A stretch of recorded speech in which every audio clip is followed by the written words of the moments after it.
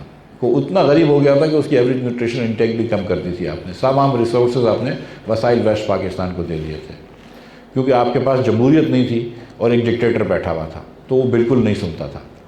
اور یہ جو آپ بات کر رہے ہیں اس کے بعد جو آئین آیا تھا وہ 73 میں آیا تھا, تو 70 سال نہیں ہوئے, ٹھیک ہے. تو یہی تم کو بتا دیں کہ ہسٹری تو تھوڑی پتہ ہونی چاہیے نا یار. اور اس کے بعد اس 73 کے آئین کو اللہ کی مہربانی سے 11 سال جنرل محمد ضیاء الحق صاحب نے کولڈ اسٹوریج میں رکھا اور اس کے اندر جتنے مرضی امینڈمنٹ کر دیے 52(8)B اور پتہ نہیں کیا کیا ڈالا, اس کو مطلب بیسکلی ذبح کر دیا اس کو. اور پھر جب اس کو واپس تھوڑا سا ہیل کر کے لائے تو مشرف صاحب نے اس کو پھر سے ایک مرتبہ قید کر دیا. تو آئین تو ہمارا بہت کم عرصے چلا ہے, لیکن ایبسلیوٹلی رائٹ کہ میں یہ سمجھتا ہوں کہ آئین کے اندر ابھی بھی تھوڑی سی تبدیلی ہو سکتی ہے, لیکن ایشو از ناٹ دی آئین. دیکھیں کچھ لوگ بحث کرتے ہیں کہ ہمارے پاس پارلیمنٹری ڈیموکریسی ہونی چاہیے, صدارتی نظام ہونا چاہیے, مارشاء اللہ ہونا چاہیے. پاکستان نے تینوں نظام دیکھ لیے, مارشاء اللہ بھی دیکھ لیا, صدارتی نظام بھی دیکھ لیا, پرائم منسٹر پارلیمنٹری ڈیموکریسی بھی دیکھ لی, لیکن ترقی کبھی نہیں دیکھی. So issue is deeper than just the presidential prime minister system. The issue is کہ we have to seriously, there are also lots of issues کہ کتنی space ہوتی ہے civilians کو, کتنا کام کرتے ہیں, but ہر جگہ جمہوریت ہوتی ہے, ہر جگہ ڈیموکریسی ہوتی ہے, لوگ ترقی کر لیتے ہیں. اور بہت سارے ممالک ہیں جہاں پہ ڈکٹیٹرشپ ہوتی ہے, وہ بھی ملک ترقی کر لیتے ہیں. ہم نے تو ہر چیز دیکھی ہے, صرف ترقی نہیں دیکھی ہے. Alright, well said, sir. Thank you. I think it's time is about to end because we do have very precious time here and we have to finish on the time. It's about 4 p.m. کوئی خاتون کے سوال کر سکتے ہیں, کوئی نہیں. چلے اس کے بعد نہیں ایک منٹ میں آؤں گا آپ کے. وہ کسی بچی سے سوال, کتنی خواتین بیٹھی ہیں. جی بیٹا آپ کھڑے ہوتے ہیں, آپ پوچھ لیجیے. بیٹا جو مرضی پوچھنا ہے پوچھ لو. I may not know the answer, but you can certainly ask the question. بیٹا ذرا ایک منٹ تھوڑا اونچی آواز سے بولو, یا کوئی اس کو ادھر آ جاؤ یا مائک لے لو.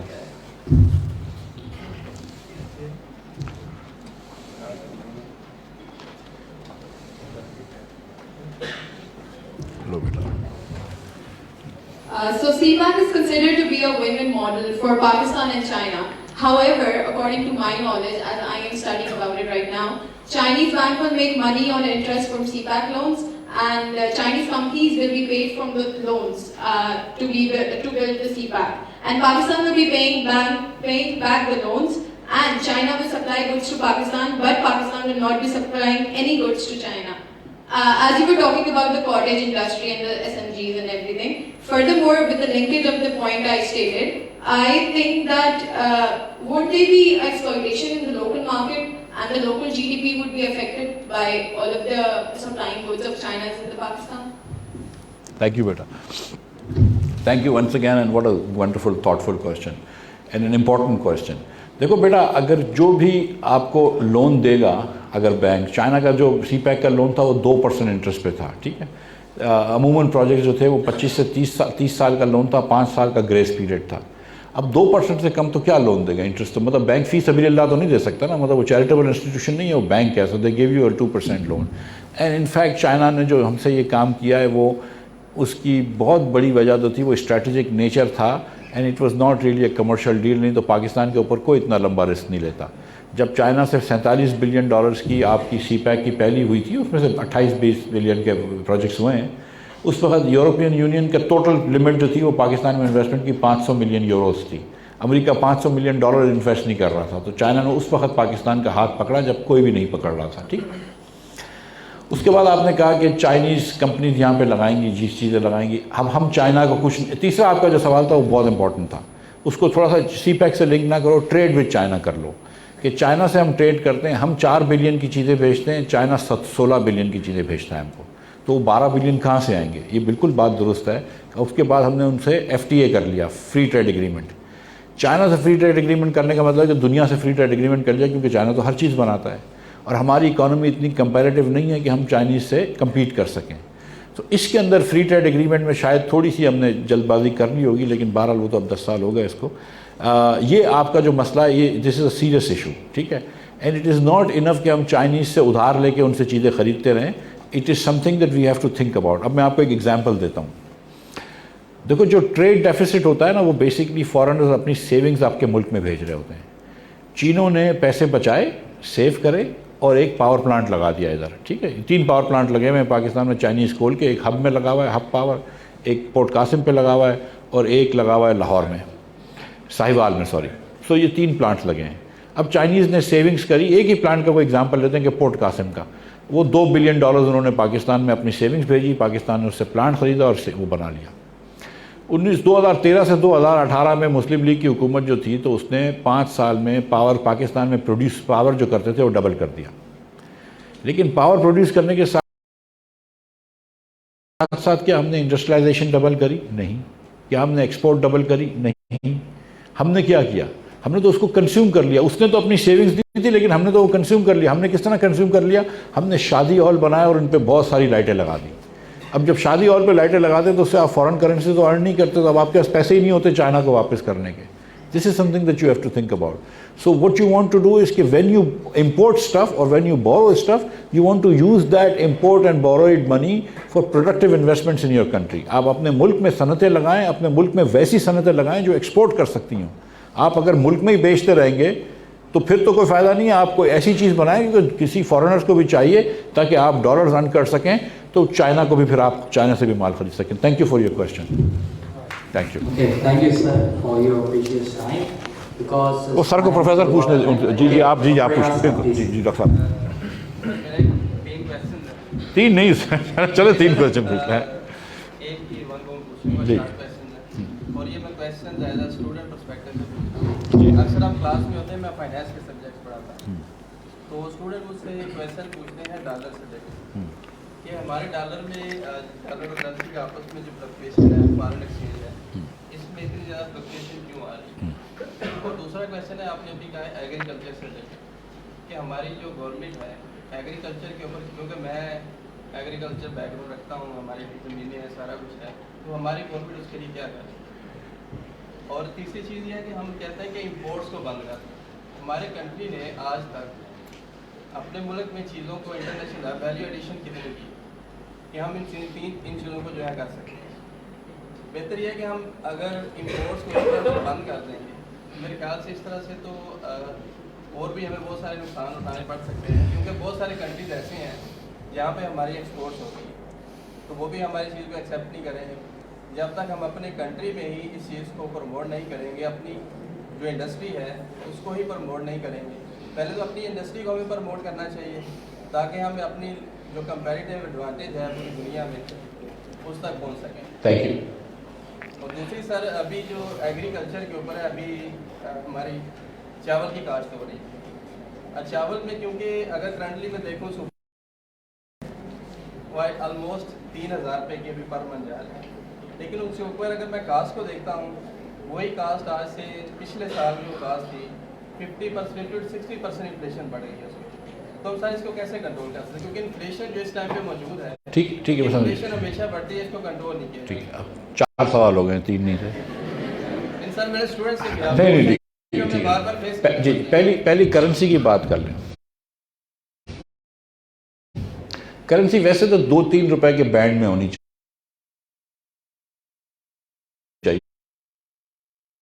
کہ اگر 220 ہے تو 220 سے 223 تک ہو, تو دیٹس دا اسٹیبل تھنگ.